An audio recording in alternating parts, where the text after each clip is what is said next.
And this is the RX8 my son's working on. We'll do an introductory video on this, and he's gonna follow you along on that. That's more his baby. Quite honestly, it's too new for me. I don't have to, here's the gist of it. When they look like that, I don't want to work on them. When they got a fuse box under the hood like that, I don't want to work on them. When it's a rotary, I don't want to work on them. I know nothing about them. But what he's talking about doing, and we'll see. He got this. All right. He actually he stole it, man. I mean, the damn tail lights are probably worth more than what he paid for it. Huh?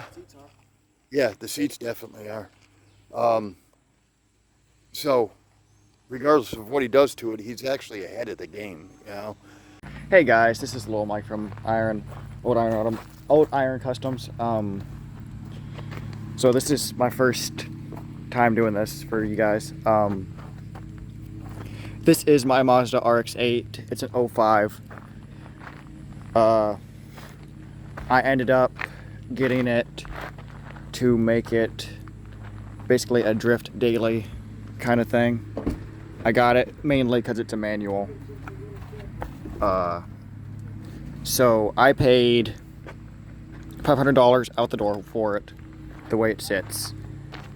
It's, as far as I'm tracking, it has 2 previous owners. It has a 13B rotary in it, which is the original default motor. This little guy right here. It only goes back this far. I mean, you guys, you could probably pick it up without a cherry picker, honestly. It's a 2-rotor engine, 2 spark plugs per rotor. I don't know much about rotaries. I got it to learn, honestly. I've done my research here and there. So the issue with it is it's not starting. Okay? I got it knowing it doesn't start at the moment. It has an immobilizer code for the DTC. It says communication with coil. Okay? I bought new coils. That's what these guys are right here. Put them on. I have the new wires inside.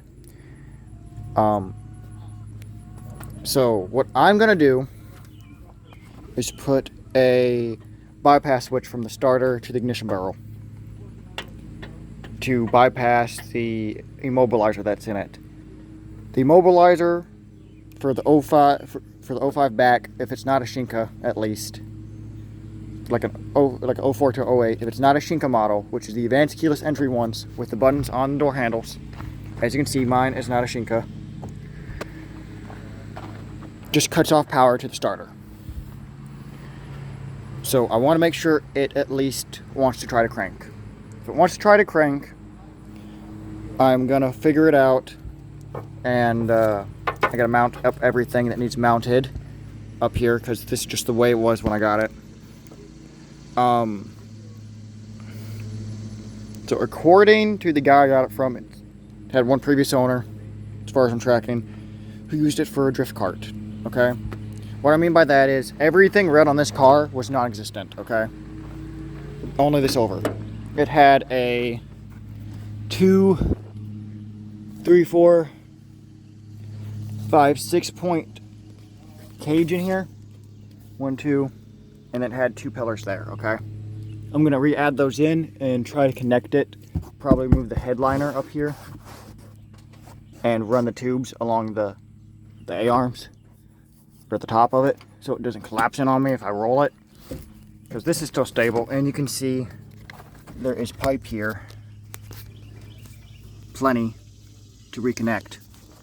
And you also got one back here, so I'm going to do that and connect those in. It came with a cold air intake that I took off so I could actually see the engine, because it was sitting out kind of over here. I've put new battery clamps on it because the original one is copper. I'll show it in the box later. And I've kind of traced down some of the wires because some shit's just not hooked up or grounded. And part of the reason why I'm running it to the starter, because if I can get it to run, that is step one. There's just a lot of stuff just kind of thrown about, as you guys can see. I mean, for the headlight and stuff. And I've tracked some of it down, hooked it back together, and been doing my due diligence, trying to make sure everything's hooked up. Now, this is my first JDM car, the only one in the yard. The end goal is to put LS in it. And just kind of, like I said, drift daily. I got it up on jack stands right now. Up in the proper jack points. Here. Have it supported there. And there. Right there's the starter. And I'm going to test for the voltage with the key on, make sure it's getting voltage to the positive. And if it's not, I'm going to check for continuity. Now, if I'm correct, the immobilizer should be cutting power to the starter, which would be the positive. I'm going to test on that, make sure that's cool. If it's still getting continuity, I'm A-okay. It means I can run that switch and basically blip it with the key in the start position, because it will go to the start position, and get her to crank. She has fuel in her, should be pre-mixed. Just want to see if it will start. Even if it tries to crank, that is a huge step forward for me, and that is good enough for me. I think that is it for now from where I'm at on it. It's pretty solid underneath. No major rust or anything. I mean, it looks like he hit a few curbs or something with it. I'm probably sliding it around corners. But these are all going to be replaced anyways eventually. Has aftermarket exhaust on it. And you can see how that ran right there. It's missing one of the skid plates. It's supposed to be up in here. Parts for these are to come by. If you don't know anything about a rotary engine, you can't just go out and buy a rotor, which is basically this engine's piston. If you're curious, I recommend a few good videos. There's plenty of stuff on YouTube about the rebuilds and just how they run in general. It's a Wankel rotary.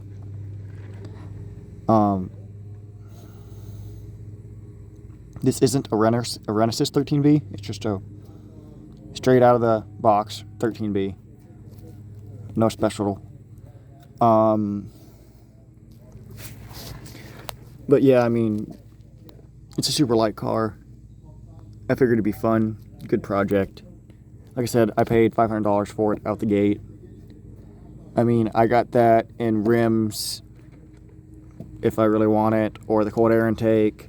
I mean, the rims, cold air intake, seats, the 4-point harness, metal from the roll cage,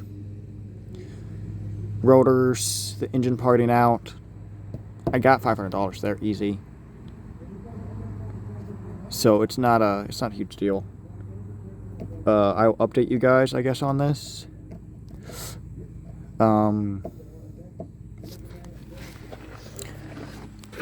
Like, subscribe if you want. Comment what you guys want me to do to it. If you guys got any ideas or anything like that. Like I said before, it's throwing in a mobilizer code for DTC1. I've looked on YouTube. There is like one video where a set of, I think, brothers are looking at one. And they fixed it, but they don't show how they fixed it. So it's a group in the air thing. Ow, that hurt. Stepping in here. But I mean, yeah, key goes in and clicks all the way over. You know, that's not an issue. It's going into start. I need to battery's probably dead, I'm gonna assume, since the lights on the dash aren't turning on today. I'll have to check that. But I don't have the valet key. I just have the key fobs. I have 3 of them. Like I said, it is manual. I think it has seat warmers too. I'm not sure what these were, or had seat warmers per se. Main goal is to hear this thing go brap brap brap. Has a whole new other ECM. It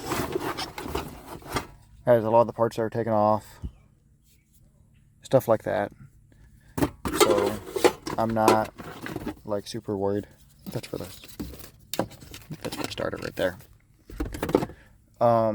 Yeah, but here's the old ones, the old coils, and this is the old battery terminal. So if you notice, it's kind of sitting up there, and metal's kind of tore pretty good. I was tying it down, and it just went right up. But what do you expect with this copper? So I got new ones, connected them. Here's another set, and here's the switch we're gonna install. It's just a toggle.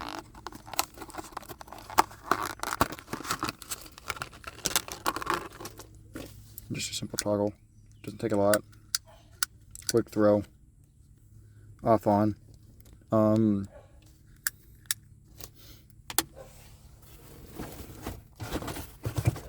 But yeah, I bought the rotary specific because, believe it or not, these things are really weird. You